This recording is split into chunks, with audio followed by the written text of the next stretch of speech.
سے آیت کریمہ تلاوت فرمائیں کہ اللہ رب العزت ارشاد فرماتا ہے کہ وما ارسلناک الا رحمۃ للعالمین، اے میرے پیارے حبیب ہم نے آپ کو سارے جہاں کے لیے رحمت للعالمین کر کے بھیجا ہے۔ اب ہم تمام اس آیت کریمہ سے ترجمہ سے آیت سے واقف ہیں کہ نبی تمام روئے زمین بولیے آسمان تمام چیز کے لیے نبی رحمت للعالمین ہے۔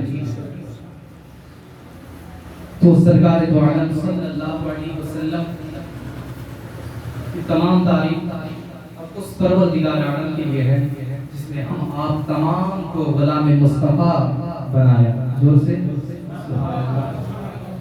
انہی کے بعد جو بے کسوں کے کس ہیں، بے بسوں کے بس ہیں، بے شہروں کے شہرہ، جس کو کر دی اللہ نے کوثر بھی آتا ہے غیبدان نبی کے دو جہان جناب محمد رسول اللہ صلی اللہ علیہ وسلم۔ تو اللہ رب العزت قرآن میں فرماتا ہے وَمَا أَرْسَلْنَاكَ إِلَّا رَحْمَةً لِّلْعَالَمِينَ، اے میرے پیارے محبوب ہم نے آپ کو رحمت للعالمین کر کے بھیجا، دنیا میں آپ تمام کے لیے رحمت للعالمین ہے۔ ابو بکر کہنے والے کہتے ہیں نبی تو میرے لیے رحمت للعالمین ہے، عثمان غنی کہتے ہیں نبی تو میرے لیے رحمت للعالمین ہے، اب حضرت عمر فاروق کہتے ہیں نبی میرے لیے رحمت للعالمین ہے۔ کہنے والے کہتے گئے، سارے صحابہ کرام نہیں کہتے ہیں نبی ہمارے لیے رحمت للعالمین ہے، نبی میرے لیے رحمت للعالمین ہے۔ لیکن نبی تو جانوروں سے بھی محبت کرتے تھے، وہ بھی بول پڑے کہ نبی ہمارے لیے بھی تو رحمت للعالمین ہے، لیکن امت سے محبت حضور کتنے کرتے، اس سے اندازہ لگائیں کہ نبی اگر غار سجدہ میں سجدے میں 3 دن تک رہیں تو وہ کن کے خاطر رہیں؟ آپ مچل کے کہیں کن کے خاطر رہیں؟ وہ امت کے خاطر 3 دن تک حضور غار سجدہ میں، جسے اہل مدینہ غار سجدہ کہتے ہیں، اس میں حضور 3 دن تک سجدے میں رہے صرف ہمارے واسطے۔ جب ہم آپ تمام آئے بھی نہ تھے دنیا میں، جب ہم آپ تمام آئے بھی نہ تھے دنیا میں، تب بھی عمر فاروق، عثمان غنی، ابوبکر صدیق، حضرت علی ہم تمام سے محبت کرتے تھے۔ سبحان اللہ، ہم تمام سے محبت کرتے تھے۔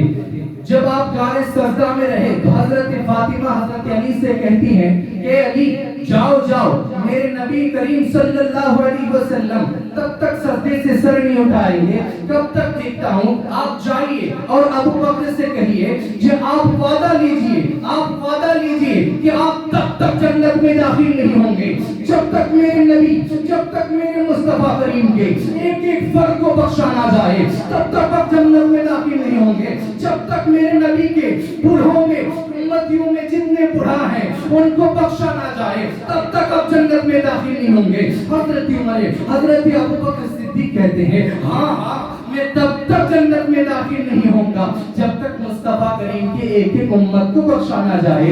آؤ قربان ہو جاؤ اس ابوبکر صدیق پر۔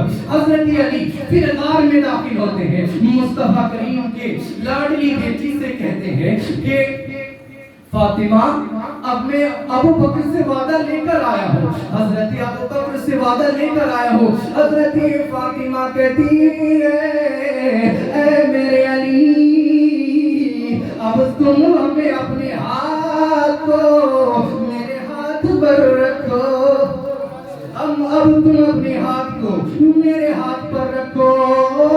حضرت علی اپنے ہاتھ کو حضرت فاطمہ کے ہاتھ پر رکھ دیتے ہیں۔ حضرت فاطمہ فرماتی ہے علی اب تم وعدہ کرو جب تک میرے مصطفیٰ کریم کے ایک بھی امت جوان بخشا نہ جائے تب تک تم جنت میں نہیں جاؤ گے۔ حضرت علی فرماتے اے فاطمہ میں وعدہ کرتا ولی تب تک جنت میں نہیں جاؤں گا جب تک میرے مصطفیٰ کریم کے ایک بھی امت جوان بخشا نہ جائے۔ آپ ساتھ ہو نہ جہاں میں نظر آیا ہی نہیں، آپ ساتھ ہو۔ آپ حضرات بھی میرے ساتھ چل کے کہیے آپ ساتھ ہو نہ جہاں میں نظر آیا ہی نہیں، کیونکہ اللہ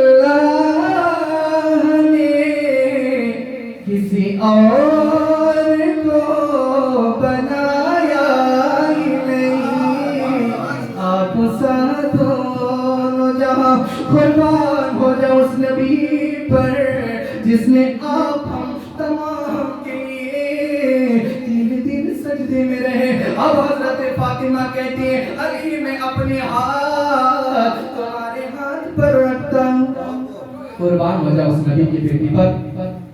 کیا وہ فاطمہ کہتی ہیں علی میں اپنی ہاتھ کو تمہارے ہاتھ میں رکھتا ہوں، اور میں فاطمہ وعدہ کرتی ہوں میں تب تک جنت میں نہیں جاؤں گی جب تک میرے مصطفیٰ کریم کہ ایک بھی امتی بخشا نہ جائے۔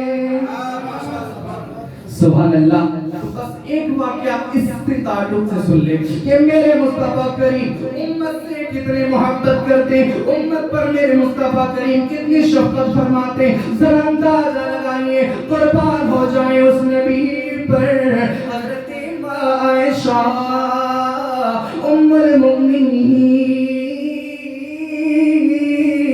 حضرت عائشہ فرماتی ہیں میرے آقا کریم جب رات میں کبھی میرے مصطفیٰ کریم کو امت یاد آ جاتی تو میرے کریم آقا پوری رات امت کے کم میں گزار دیتے، میرے آقا کریم پوری رات آپ ہم گناہگاروں کے لیے رو رو کے گزار دیتے، میرے مصطفیٰ کریم۔ اب آئیے جب میرے کریم مصطفیٰ معراج پر تشریف لے جا رہے ہیں تو سدرۃ المنتہا میرے نبی پہنچے۔ سدرۃ المنتہا پہنچنے کے بعد اب جبریل امین سے کہتے ہیں کہ جبریل اگر آپ کی بھی کچھ خواہش ہو تو بتا دیں، میں جا کے رب سے آپ کی خواہش پوری کرا دوں۔ حضرت جبریل سے میرے آقا کریم نے فرمایا جبریل بولو بولو آپ کی بھی کچھ خواہش ہے۔ حضرت جبریل فرماتے ہیں اور حضرت جبریل جانتے ہیں کہ مصطفیٰ کریم کس سے زیادہ خوش ہوں گے، میرے مصطفیٰ کس سے زیادہ خوش ہوں گے۔ میرے مصطفیٰ کریم سے حضرت جبریل کہتے ہیں اے مصطفیٰ کریم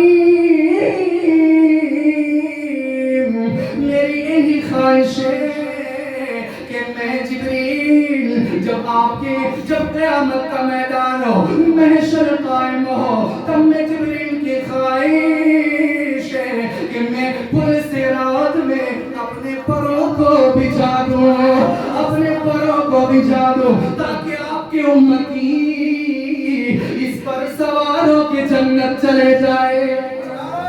آپ ساتھ ہو نو جہاں میں نظر آیا ہی نہیں، آپ ساتھ ہو نو جہاں میں۔ اب آپ بتائیے کہ اللہ کریم کے اس محبوب کی شان شایع کتنے ہیں کہ میرے نبی جس کے لمحات کی ذکر ہی نہیں ہے کہ میرے نبی پوری زندگی جب دنیا میں آپ تشریف لائیں، میرے کریم آقا دنیا میں تشریف لا کر ہی سجدے میں چلے گئے۔ پوری دنیا گواہ ہے کہ میرے مصطفیٰ کریم جب دنیا میں تشریف لائے تو آگے سجدے میں چلے گئے۔ پڑھنے والے ہم تمام بھی سجدہ کرتے ہیں تو کب پڑھتے ہیں سبحان ربی الاعلیٰ، جتنے بھی کہنے والے سجدے میں کہتے ہیں دعائیں پڑھتے ہیں سبحان ربی الاعلیٰ، لیکن کریم آقا پر قربان جائیے جو کہتے ہیں سجدے میں ربی حبلی امتی، ربی حبلی امتی۔ آپ دنیا میں تشریف لائیں تو ربی حبلی امتی کہتے ہوئے میرے نبی کریم جب اس دنیا فانی سے کوچ کر کے دنیا بقا کو تشریف لے گئے تو حضرت فضل بن عباس فرماتے ہیں کہ حضور پر قربان جاؤ اے مومنو کہ جس کریم آقا نے ہم تمام کے لیے رو کے اپنی پوری زندگی گزار دی، جب میرے کریم آقا دار فانی سے کوچ کر کے دارالبقا کو تشریف لے گئے تو حضرت فضل بن عباس فرماتے ہیں میں ان خوش نصیبوں میں سے ایک خوش نصیب ہوں جنہیں حضور کو لحد میں اتارنے کا موقع ملا. سبحان اللہ. حضرت فضل بن عباس فرماتے ہیں کہ میں جب رخ مصطفیٰ کو دیکھا, جب میرے ہاتھ میں رخ مصطفیٰ کو دیکھا تو قسم اللہ کی تو میں مصطفیٰ کے روح مبارک کو دیکھتا ہوں تو میرے نبی کریم صلی اللہ علیہ وسلم تب بھی یہ کہہ رہے تھے ربی حبلی امتی, ربی حبلی امتی. قربان ہو جاؤ اس نبی پر جس کے آپ ہم غلام ہیں, جو آئے تو ربی حبلی امتی کہتے ہوئے, جو دار خاص بنا فانی سے کوچ بھی کیے تو ربی حبلی امتی کہتے ہیں. وآخر دعوانا الحمدللہ رب العالمین. السلام علیکم.